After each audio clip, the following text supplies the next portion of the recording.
তাসকিনের গতির ঝড়, মুস্তাফিজের কাটার, আগ্রাসী তানজিমের বলে মাথা বাঁচানো দায়, আর রিশাদ শেখাচ্ছেন লেগ স্পিনটা কিভাবে করতে হয়।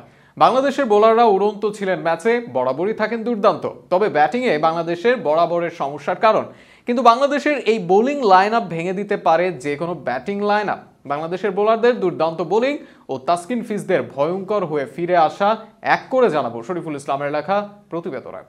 ইনিংসের চতুর্থ ওভার তানজিমের এই বলটি হিট করে ব্যাটারের হেলমেটের নিচের অংশে। 21 বছরের একজন তরুণ কতটা আগ্রাসী তা আগে থেকে সবারই জানা। তবে সাথে স্পিড স্টার তাসকিন আহমেদের কথা ভাবুন।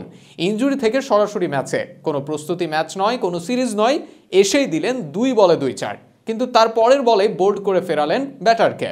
পাওয়ার প্লের শেষ ওভারে আসবেন মুস্তাফিজুর রহমান, সেটি সবারই জানা, কিন্তু প্রথম বলেই উইকেট নেবেন সেটি কতজনই বা জানতেন, কিন্তু করলেনও তাই।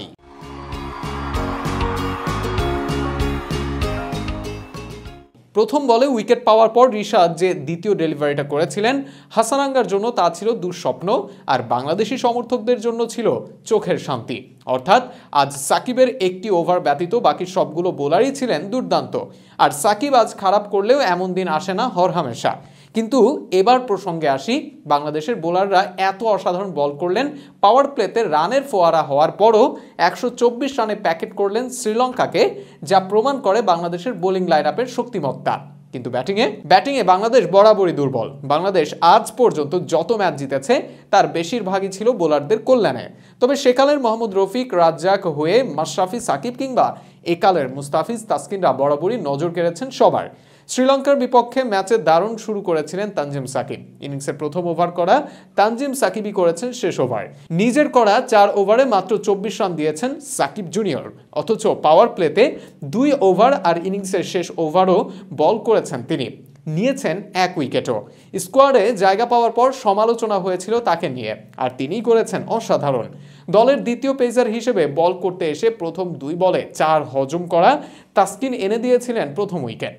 প্রথম ওভারে খরুচে তাসকিন 4 ওভার শেষে করেছেন মাত্র 25 রান দিয়ে, নিয়েছেন 2 গুরুত্বপূর্ণ উইকেটও।